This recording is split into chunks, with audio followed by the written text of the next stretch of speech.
Tous les troubles du comportement alimentaire vont avoir des conséquences sur la santé mentale. Hello, moi c'est Chiara, j'ai 17 ans, je suis lycéenne en terminale. À côté de ça, j'ai créé l'association Je danse à Nassau qui va aider les personnes souffrant de troubles du comportement alimentaire. Donc on a créé cette association en famille pour rendre hommage à ma sœur Anna Soria.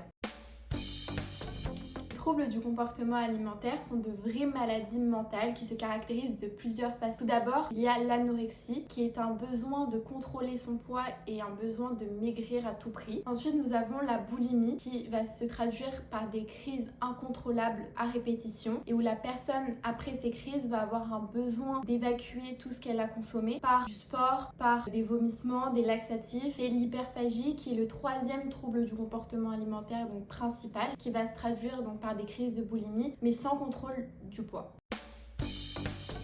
Tout d'abord, l'anorexie va avoir des conséquences physiques comme par exemple la maigreur extrême, le dérèglement du cycle menstruel, la pilosité, la perte des cheveux. Dans le cas de l'hyperphagie et de la boulimie, donc les conséquences physiques en fonction des aliments et des techniques utilisées peuvent être vraiment diverses. Comme par exemple des troubles digestifs, des problèmes de dents liés au vomissement et une prise de poids excessive, voire l'obésité. Tous les troubles du comportement alimentaire vont avoir des conséquences sur la santé mentale comme l'isolement, la dépression, perte de confiance en soi, comment se renfermer, ne plus avoir de vie sociale.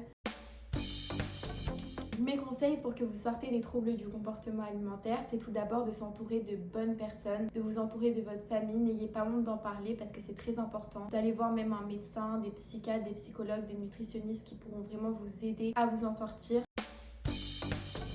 On a vraiment créé cette association pour aider au maximum les personnes souffrant de troubles du comportement alimentaire. Donc n'hésitez pas à nous envoyer des messages pour que les troubles du comportement alimentaire ne soient plus un tabou dans notre société.